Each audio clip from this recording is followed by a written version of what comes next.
காளி மந்திர தீட்சை பற்றிய முழுமையான விளக்கம். காளி மந்திர தீட்சை என்பது ஆன்மீக வளர்ச்சிக்கான மிக முக்கியமான ஆன்மீக வழிமுறையாகும். இத்தகைய தீட்சை ஒருவரின் ஆன்மீக பயணத்தை முன்னேற்றுவதில் மட்டுமல்லாமல் தெய்வீக சக்திகளை அடையவும் எதிர்மறை சக்திகளை நீக்கவும் உதவுகிறது. இப்போது காளி மந்திர தீட்சை பெறும் முறைகள், அவசியங்கள் மற்றும் அதன் முழுமையான செய்முறைகள் பார்ப்போம். மந்திர தீட்சை என்றால் என்ன? மந்திர தீட்சை என்பது ஒரு தகுதியான குருவின் வழிகாட்டுதலுடன் ஒருவர் ஒரு தெய்வீக மந்திரத்தை பெறுவதும் அதை ஜபம் செய்வதற்கு அனுமதிக்கப்படுவதும் ஆகும். மந்திர தீட்சை பெறுவதற்கான முதன்மை நோக்கம் தெய்வீக சக்தியுடன் ஒருமுகமாக இணைதல். மந்திரம் குருவால் உபதேசிக்கப்பட்டால் அதற்குரிய சக்தி ஆக்ஷிப்தம் ஆகி நம் வாழ்வில் மாற்றங்களை ஏற்படுத்தும். தீட்சை பெறுவதற்கான தயாரிப்பு. தீட்சைக்கு முன் சில அடிப்படை தேவைகள் மற்றும் சடங்குகள் உள்ளன.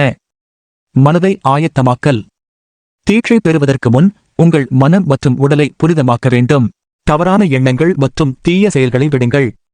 தினசரி தியானம், தர்ம ஒழுக்கம் மற்றும் வழிபாட்டை கடைபிடிக்கவும்.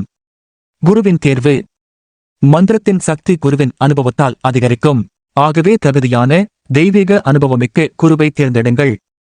குரு ஒருவரின் குல மரபு அல்லது தெய்வீக ஜீவனோடு தகுதி வாய்ந்தவராக இருக்க வேண்டும். விரதம். தீட்சைக்கு முன் குறைந்தது 3 நாட்கள் சிறப்பு விரதம் கடைபிடிக்கவும். சைவ உணவுகள் மட்டும் உண்க, தவறான வறுமைகள் அல்லது பழக்கங்களை தவிர்த்து வாழுங்கள். தீர்மான நேரம். காளி மந்திர தீட்சைக்கு அமாவாசை, அஷ்டமி, காளி தேவிக்கு சிறப்பு நாள், நவராத்திரி போன்ற நாட்கள் சிறந்ததாக கருதப்படும். மந்திர தீட்சை பெறுவதின் அவசியம். தீட்சை பெறுவதன் மூலம் நீங்கள் பல ஆன்மீக நன்மைகளை அடையலாம். 1. தெய்வீக சக்தியின் உணர்வு. காளி மந்திரம் ஜபிக்கும் போது தேவியின் சக்தியை உங்கள் உடலிலும் மனதிலும் நேரடியாக உணர முடியும். கர்ம விலக்கு. கடந்த பிறவிகளில் செய்த பாவ கர்மங்களை தீர்க்க காளி மந்திரம் உதவும். எதிர்மறை சக்திகளை அகற்றல்.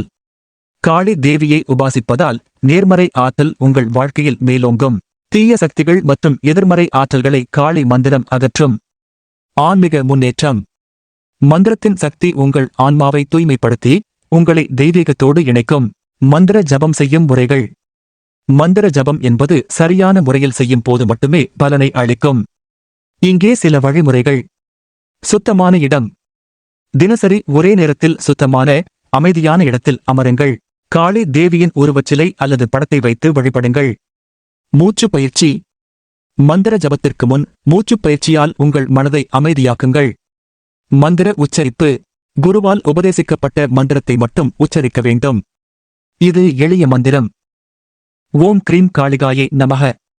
ஓம் க்ரீம் ஹ்ரீம் காளிகாயை நமக. ஜபமாலை. 108 முத்துக்களைக் கொண்டு ருத்ராட்ச மாலையை பயன்படுத்துங்கள். மந்திரத்தை 108 முறை தினசரி ஜபிக்கவும். அறிவியலான நிலை. மந்திர ஜபத்தின் போது தியான நிலையில் அமைதியாக இருங்கள். மனதை ஒருமுகப்படுத்தி ஜபம் செய்யுங்கள். டாக்டர் அதிபன்ராஜ் அவர்களை அணுகுவது. டாக்டர் அதிபன்ராஜ் அவர்கள் பிரசன்ன திலகம் வாஸ்து மற்றும் ஜோதிடத்தில் நிபுணத்துவம் பெற்றவர். அவர் மந்திர தீட்சை மற்றும் ஆன்மீக பயிற்சிகளில் உதவும் விதங்களில். காளி மந்திர ஜபம் தொடர்பான ஆலோசனைகள். சரியான ஜபமுறை மற்றும் உச்சரிப்புகள். ஜோதிட அடிப்படையிலான உகந்த நேரம், இடம் தேர்வு. விரதங்கள் பற்றிய வழிகாட்டுதல்கள். நீங்கள் அவரை நேரடியாக அணுக அல்லது நேரடி ஆலோசனையை பெறவும். அவரின் வழிகாட்டுதலுடன் ஆழ்ந்த ஆன்மீக அனுபவங்களை அடையலாம்.